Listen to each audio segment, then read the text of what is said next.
হজরত উমর রাদিয়াল্লাহু আনহু-এর জীবনী। হজরত উমর রাদিয়াল্লাহু আনহু ছিলেন ঘোর ইসলাম বিরোধী হজরত মুহাম্মদ সাল্লাল্লাহু আলাইহি সাল্লামের নবুয়তের প্রথম পর্যায়ে মক্কার নবদীক্ষিত মুসলিমদের উপর তিনি নির্যাতন চালাতেন। তিনি ইসলামী আন্দোলনের বিরোধিতা করেছিলেন বটে, কিন্তু পরোক্ষ ইসলামের প্রভাবে তাহার শুভ বুদ্ধি ক্রমশ জাগরিত হয়েছিল।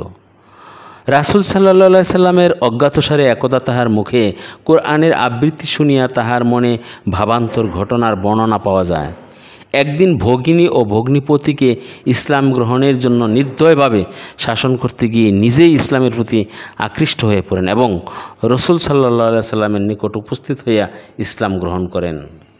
ইসলাম গ্রহণ করার ফলে তাহার জীবনের আমূল পরিবর্তন হয়।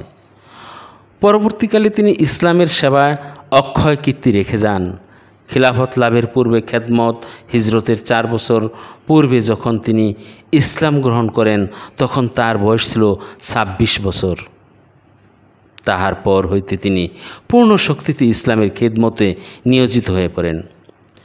মদিনায় তার ব্যক্তিগত উদ্যম ও মনোবলের প্রভাবেই তিনি রাসূল সাল্লাল্লাহু আলাইহি সাল্লামের প্রতিষ্ঠিত ইসলামী সমাজে মর্যাদা লাভ করেন।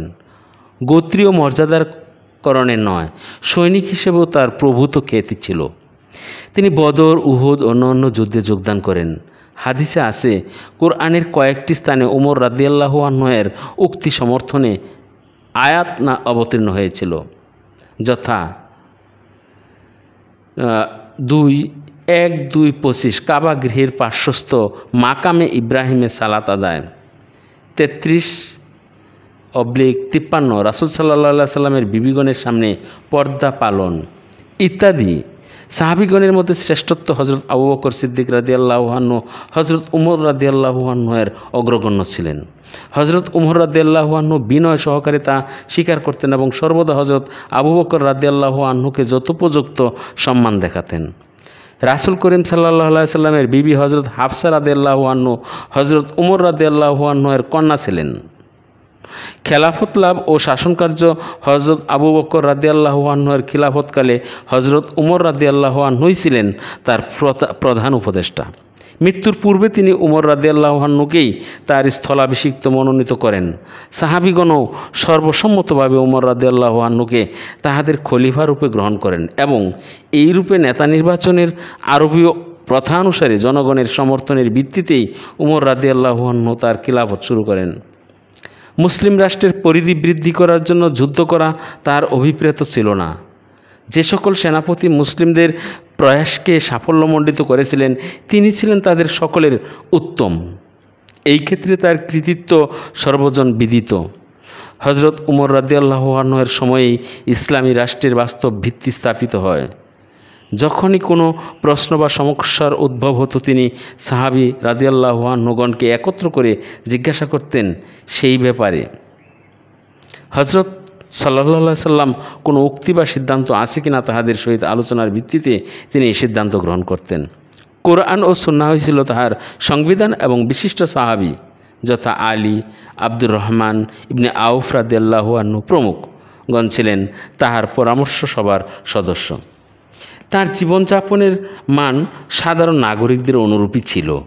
এই বিষয়ে হজরত উমর রাদিয়াল্লাহু আনহু-এর দৃষ্টান্ত সত্যই বিরল।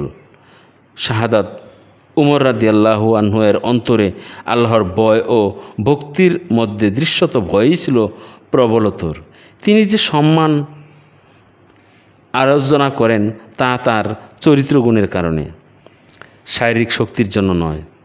হজরত মুহাম্মদ সাল্লাল্লাহু আলাইহি সাল্লামের সত্যিকারের সাহাবী এবং কোরআন ও সুন্নাহ পুঙ্খানুপুঙ্খ অনুসারী খলিফা রূপে মর্যাদার উচ্চ শিখরে সমাসীন থাকাকালে 26 জুন হিজরি 23/3 নভেম্বর 644 সালে তিনি মুগিরা ইবনে শুরার খ্রিস্টান কৃতদাস আবু লুলুর ছুরিকাঘাতে শাহাদাত হন।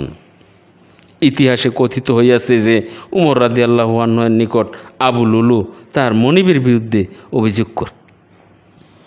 উমর রাদিয়াল্লাহু আনহু-এর বিচারে অসন্তুষ্ট হইয়া সে নিহায়াত ব্যক্তিগত আক্রোশের বশে আতর্কিতভাবে তাহাকে হত্যা করে। মৃত্যুর পূর্বে উমর রাদিয়াল্লাহু আনহু 6 জন বিশিষ্ট সাহাবীর নাম উল্লেখ করে গেছেন। তার মধ্যে উসমান, আলী ও তাহাদের মধ্যে অন্তর্ভুক্ত ছিলেন। পরামর্শক্রমে তাদের মধ্যে একজনকে খলিফা মনোনীত করার উপদেশ দিয়ে যান। ইহার ফলে হজরত উসমান রাদিয়াল্লাহু আনহু খলিফা মনোনীত হন। উমর রাদিয়াল্লাহু আনহুর বিখ্যাত একটি উক্তি রয়েছে, তিনি বলেছিলেন, সেই দুর্ভিক্ষের সময় আজ যদি ফোরাতের তীরে একটা কুকুর না খেতে পেয়ে মারা যায়, তবে তার জন্য আমি উমর আল্লাহর কাছে দায়ী থাকব। শেষ করছি কবি নজরুলের একটা কবিতাংশ দিয়ে। ইসলাম সে তো পরশমানিক, তাকে কে পেয়েছে খুঁজি, পরশে তাহার শোনা হলো, যারা তাদের এই মোরা বুঝি। আজ বুঝি কেন বলিয়াছিলেন শেষ পয়গম্বর, মোর পরে যদি নবী হতো কেউ, সে হতো এক ওমর। ধন্যবাদ।